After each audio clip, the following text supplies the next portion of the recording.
This was economy class. Read that again. Economy. Not a private suite, not a first-class cabin, not some exclusive upper deck reserved for diplomats and film stars. Economy class. And yet what you are about to hear described would make most airline passengers today weep quietly into their complimentary bag of pretzels. Because in 1970, when the Boeing 747 entered commercial service, the word economy meant something that has been almost completely erased from our collective memory. It meant space. It meant dignity. It meant, on certain routes and with certain carriers, a meal that a decent restaurant would not have been ashamed to serve. And on the upper deck, in those first-class lounges that floated above the clouds like a private club nobody had ever imagined could exist at 35,000 feet. It sometimes meant Chateaubriand, carved tableside, with a proper sauce, on bone china, with silverware that had actual weight. This video is about the Boeing 747, but not the aircraft you think you know. Not the technical marvel, not the engineering triumph, not the statistics about wingspan and engine thrust. All of that is real, and all of that matters. But it is not what we are here for today. We are here to talk about what it felt like to actually be inside one of those machines in its first years of operation. What you would have seen when the doors opened. What you would have smelled when they brought the cart through. What you would have heard when the pianist, yes, the pianist, played something soft in the lounge above your head, while you were still climbing through the clouds over the Atlantic. And why all of that, every last extraordinary detail of it, it was real, documented, and fleeting, because it did not last. Nothing that magnificent ever does. The story of the 747 is also the story of an idea that was too generous for the world that was coming. And by the time you reach the end of this video, I think you will understand not just what was lost, but why it was lost, and why that loss says something rather uncomfortable about us. So let us go back. Back to January 1970. Back to the moment the world changed, and nobody quite realized yet that in changing it, something irreplaceable had also quietly begun to disappear. There is a question worth sitting with as we begin. If you had been alive in 1970, and someone had handed you a ticket and told you that you were about to board the largest commercial aircraft ever built, that you would be eating a hot three-course meal in a pressurized cabin moving at nearly 600 miles an hour, that you might spend part of the flight sitting in a lounge with curved windows, looking out at the curvature of the Earth, would you have believed them? And if they then told you that in 50 years, that same journey would involve a seat roughly the size of a dining chair, a foil-covered tray of reheated pasta, and a screen mounted 3 inches from your face, would that have seemed to you like progress? To understand what the 747 was, you have to understand what flying was before it arrived. Commercial aviation in the late 1960s was already a remarkable thing, but it was also, by modern standards, a relatively exclusive one. Crossing the Atlantic by air was expensive. It was an event. People dressed for it. And men wore jackets. Women wore gloves. Airports had a certain ceremony about them that has since been entirely dismantled by the twin pressures of volume and efficiency. Flying was not yet ordinary. And because it was not ordinary, the airlines still felt an obligation to make it feel special. The competition between carriers on prestige routes was fierce, and it expressed itself not in price, but in service, in food, in comfort, in the sheer ambition of what they dared to offer. Pan American World Airways, known to everyone simply as Pan Am, was the carrier that launched the 747 into commercial service. The date was January 22nd, 1970. The flight was from John F. Kennedy International Airport in New York to London Heathrow. And even before the aircraft pushed back from the gate, it had already become something of a cultural event. There were journalists, there were cameras, there were passengers who had specifically arranged their travel schedules to be on that particular flight, on that particular date, because they understood that they were about to be part of something. The aircraft that greeted them was, by any measure, shocking in its scale. The 747 had a fuselage nearly 20 feet wide. To put that in perspective, earlier narrow-body jets had cabins roughly 11 or 12 feet across. Stepping into a 747 for the first time was genuinely disorienting. The ceiling seemed impossibly high. The aisle, or rather the two aisles, because the 747 had a twin-aisle configuration that no commercial aircraft had ever offered before, stretched ahead with a generosity that felt almost theatrical. And at the front of the aircraft, above the main cabin, accessible by a spiral staircase that has become perhaps the single most iconic interior feature in the history of commercial aviation, was the upper deck. And the upper deck, in those early years, was something else entirely. Pan Am configured that upper deck as a first-class lounge. Not a bar, not a snack counter, a lounge. With curved walls following the shape of the fuselage, low lighting, proper seating arranged conversationally rather than in rows, and windows that wrapped around the forward section of the aircraft, giving passengers a panoramic view that no commercial traveler had ever experienced before. People would climb that staircase, settle into a seat in the lounge, and simply look out. At the ocean below, at the clouds, at the horizon curving away in both directions, at the light changing as they chased the sun or fell behind it. Can you imagine climbing a staircase on an airplane? Can you imagine arriving at the top and finding a room? The spiral staircase itself became an object of fascination almost immediately. Passengers photographed it, journalists wrote about it. Children, on flights where families traveled together, had to be gently discouraged from treating it as a playground. It was not merely a functional element connecting two levels of a cabin. It was a statement. It said that this aircraft was not a bus with wings. It said that the people who designed this experience had dared to imagine something genuinely different. It was the kind of architectural gesture you associated with ocean liners, with grand hotels, armed with buildings designed to make people feel that they had arrived somewhere significant. And in a sense they had. Now here is where the story begins to deepen, because the upper deck lounge was only one part of what made early 747 travel so remarkable. The main cabin in first class was itself a different world. Seats were wide, genuinely wide, with meaningful legroom, not the precisely calculated minimum that modern carriers have refined to a science. The meal service on Pan Am's transatlantic routes in the early 1970s was built around a proper kitchen galley that was, by the standards of the era, sophisticated. Meals were not simply reheated, they were finished on board. Sauces were prepared, dishes were plated, and the menu, the actual printed menu that passengers received, and many kept as souvenirs, but offered choices that would not have embarrassed a mid-range European restaurant. If you are enjoying what you are hearing, this would be a wonderful moment to subscribe to the channel, because we cover exactly this kind of story, the ones that feel almost impossible now, the experiences that existed and then quietly vanished on a regular basis. And if you know someone who remembers flying in this era, or someone who simply loves the history of how we used to travel, share this with them. They will thank you for it. Now, the Chateaubriand, because we promised you that and we are not going to disappoint.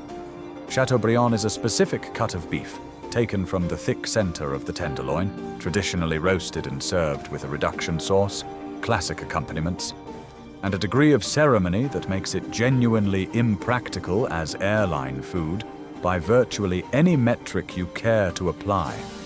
It requires precise cooking, it requires resting time, it requires proper carving and presentation, and yet several carriers, during the early years of wide-body aviation, served it in first class on long-haul routes. The documentation exists, the menus survive in archives and private collections. Passengers who flew those routes remember it, and their recollections are consistent enough to be taken seriously as historical testimony. This is where one begins to understand that this was a different way of traveling. The airlines of that era, particularly on premium transatlantic and trans-Pacific routes, were engaged in something that went beyond transportation. They were competing on the basis of an experience, and the experience they were trying to create was genuinely luxurious in a way that required real resources, real skill, and a real willingness to absorb cost in the name of prestige. Pan Am, TWA, BOAC, Lufthansa, Air France, each of them approached the challenge of filling these enormous new aircraft with their own philosophy, their own interpretation of what a premium long-haul flight should feel like. And the results, taken together, represent a moment in aviation history that has never quite been repeated. TWA, which stands for Trans World Airlines, had Howard Hughes in its recent history and a reputation for glamour that it worked hard to maintain. Their 747 interiors were designed with what one contemporary account described as a kind of California modernism. Clean lines, warm colors, and a certain studied ease that was meant to feel both elegant and relaxed. Their ambassador class service, which was their premium offering, included meal presentations that drew on proper restaurant technique and wine selections that were taken seriously by the people choosing them. BOAC, which would later become British Airways, brought a characteristically British formality to the experience. Their first-class service had the quality of a well-run club, precise without being cold, attentive without being intrusive. Air France brought what the French have always brought to these questions, an unshakable conviction that food and wine are not incidental to the experience, but central to it. But it was not only first class that deserves attention here. And this is the part that connects directly back to what appeared on your screen before this video began. Economy class on the early 747 was different from what it became. Meaningfully different. The cabin was wide enough that the standard configuration of 3 seats, aisle, 4 seats, aisle, 3 seats, gave passengers in economy a sense of space that simply did not exist on the narrow-body aircraft that had preceded them. The seats were not generous by the standards of first class, but they were not the compressed, inch-calculating arrangements that passengers in economy endure today. There was room. There was a sense that the people who designed the space had considered the human body and found it worthy of some accommodation. Meals in economy in those early years were hot, properly hot. I served on trays that made some gesture toward presentation, with real cutlery in many cases, with a bread roll that had actually been warmed, with a dessert that was a dessert rather than a square of something wrapped in cellophane. None of this sounds revolutionary until you compare it to what economy-class travel became over the following decades. And then it begins to sound like something from a different civilization. Which, in a sense, it was. The most surprising thing is that this really happened. And it happened not because the airlines were especially virtuous or especially generous, but because the economics of the moment demanded it. The 747 was an enormous aircraft, and filling it required attracting passengers at every level of the cabin.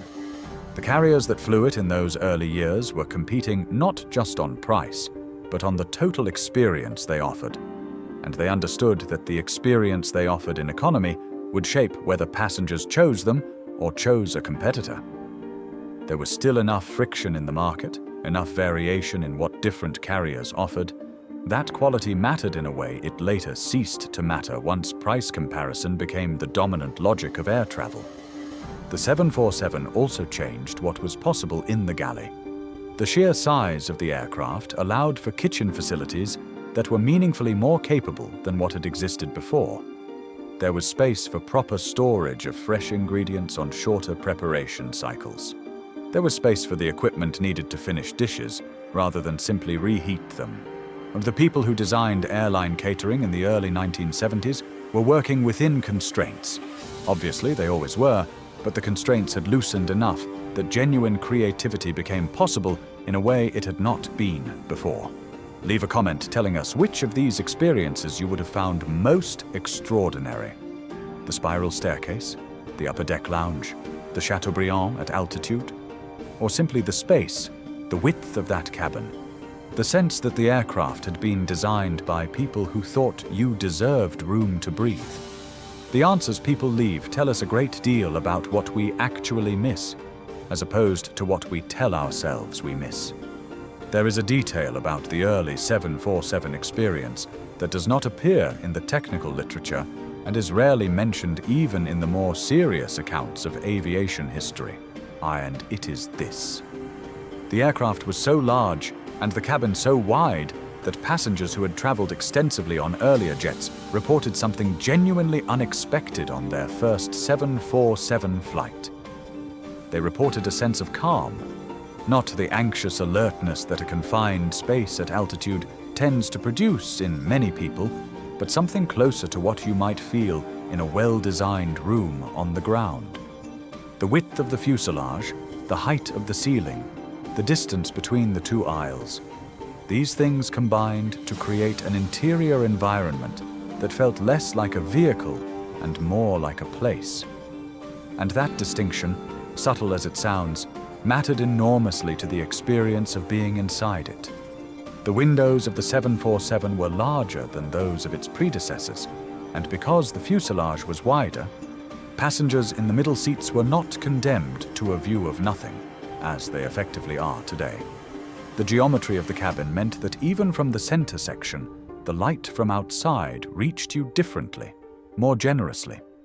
And the upper deck lounge, with its curved panoramic windows at the front of the aircraft, offered a view that airline passengers had simply never had before. You were not looking out a small porthole at a fragment of sky. You were looking out at the world, at the actual shape of it, from a height and angle that very few human beings had ever experienced. And you were doing so from a comfortable chair, with a drink in your hand, perhaps with music playing softly somewhere nearby. Some carriers experimented with live entertainment in the lounge areas. Piano bars were attempted on certain routes, and film screenings were organized. The logistics of these things were complicated, and not all of the experiments succeeded, but the ambition behind them was real, and it was representative of something important about the era. There was a genuine belief, in those years, that the experience of flight could and should be pleasurable in itself, not merely tolerable. That the hours spent crossing an ocean were hours worth spending well, that passengers were guests, not cargo. And now we arrive at the third part of this story, and it is the part that carries the weight. Because what happened to all of this is not simply a tale of changing tastes or evolving technology. It is a story with a specific shape and a specific lesson, and that lesson is still working itself out in the way we travel today. The deregulation of the American airline industry in 1978 changed everything. Before deregulation, routes and fares were regulated by the Civil Aeronautics Board. Airlines competed on service rather than price because the price itself was fixed. The extraordinary meals, the lounges, the attention to detail, these things existed partly because they were the primary battlefield on which competition was fought. When deregulation removed price controls, it introduced a new kind of competition, one that most carriers were not philosophically or financially prepared for. Price became the dominant variable. Efficiency became the dominant virtue. The logic of the race to the bottom, once it began, was very difficult to resist. Carriers that tried to maintain high service standards while competing on price found themselves squeezed in both directions. The economics were brutal, and they were clear. Passengers, given the choice between a lower fare and a better meal, chose the lower fare with a consistency that surprised even the most cynical analysts. Not all passengers, not on all routes, but enough of them, often enough that the signal was unmistakable.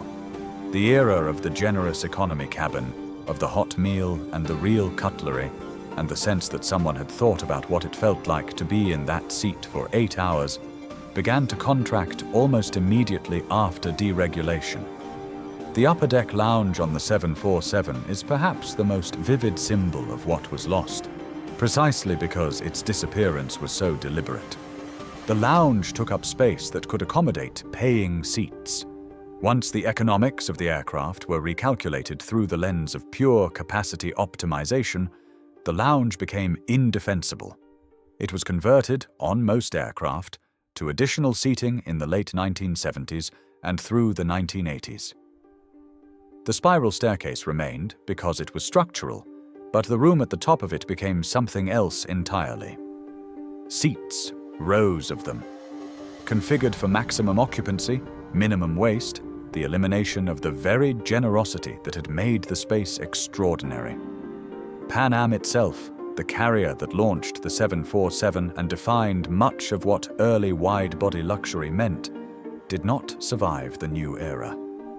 The combination of deregulation, fuel crises, and the relentless pressure on margins proved too much. Pan Am ceased operations in December 1991. The airline that had built its identity around the glamour and ambition of international air travel, that had flown the inaugural 747 service and served those meals and maintained those lounges, closed. The aircraft outlasted the airline that made them famous by decades. The 747 continued to fly in various configurations with various carriers until Boeing announced the end of production in 2020 and delivered the final aircraft in early 2023. But the 747 that flew its last commercial passengers bore very little relationship, in terms of the experience it offered, to the aircraft that left New York for London on January 22, 1970. There is something almost archaeological about looking at photographs from that inaugural period. The cabin of that first Pan Am 747 are wide and confident and filled with a kind of optimism that was entirely characteristic of its moment. The staircase rising toward the lounge, the tables set for dinner service, the passengers dressed in a way that acknowledged, without irony, that they were going somewhere. It is not nostalgia exactly, or not only nostalgia, it is something closer to the recognition that a certain idea about what air travel could be was tried, briefly, generously, and then abandoned. Not because it was impossible, not because nobody wanted it, but because the logic of the market, once fully unleashed, found it inefficient. The question worth sitting with as we come to the end of this story is what that tells us. Not about aviation specifically, but about the choices we make collectively when we optimize for price above all other things. The passengers who chose the lower fare and accepted the worse meal were making a rational individual decision. They were not wrong to make it, but the accumulation of those decisions, made by enough people often enough, created the world of contemporary air travel, a world that is safer and more accessible than it has ever been, and also, in the ways we have been describing, considerably less than it once was. The 747 carried over 3.5 billion passengers during its commercial life. That number is almost incomprehensible. 3.5 billion individual journeys across more than 50 years on an aircraft that was designed at a moment when someone dared to imagine that crossing an ocean by air could be genuinely beautiful. Many of those journeys were mundane.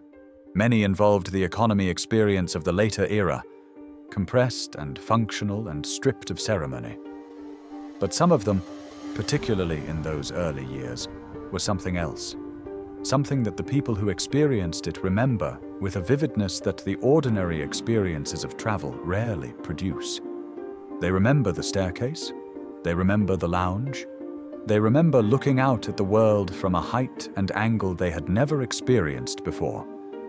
They remember, some of them, the Chateaubriand. If this video moved something in you, if it sent you back to a memory, or made you wish you had a memory to go back to, please share it. There are people who remember flying in this era and would recognize every detail we have described today.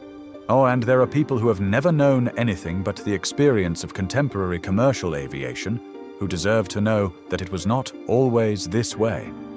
That there was a moment, brief and luminous, when the largest aircraft in the world was also, in certain configurations, one of the most beautiful rooms ever built. Share this with both kinds of people. And if you are not yet subscribed to this channel, now is a good moment. We tell exactly these kinds of stories, the ones that happened and then stopped happening, the experiences that existed at a specific intersection of technology, ambition, economics, and human imagination that will never quite recur. Every week, a different aircraft, a different era, a different version of a journey that felt like something more than getting from one place to another. Here is the question I want to leave you with, and I genuinely want to hear your answer in the comments. If you could travel back to 1970 for a single flight, any route, any carrier, with the full experience of that era restored, the meal, the lounge, the staircase, the space, the sense of occasion, would you choose the upper deck of a Pan Am 747 crossing the Atlantic? Or is there another flight, another era, another aircraft that calls to you more? Tell us below. Because this channel exists for exactly that conversation. And because the answers, taken together, tell us something true about what we actually value when we travel, and what we might, if we are honest with ourselves, still be quietly mourning. The 747 did not simply carry people across oceans. For a few extraordinary years, and it carried a particular idea of what it meant to travel with dignity and pleasure, and a sense that the journey itself was worth something. That idea has not entirely disappeared. It lives in the memories of those who experienced it, in the photographs and menus preserved in archives, in the accounts of passengers who climbed a spiral staircase above the clouds, and found at the top something that felt less like a cabin and more like a room in which the world happened to be visible through the windows. It lives perhaps in the stubborn human feeling that we deserve something better than the merely functional, that movement through space and time is worthy of beauty, and that even at 35,000 feet, even crossing an ocean in the dark, we are capable of being somewhere worth being. That was economy class, and somehow that makes it all the more extraordinary.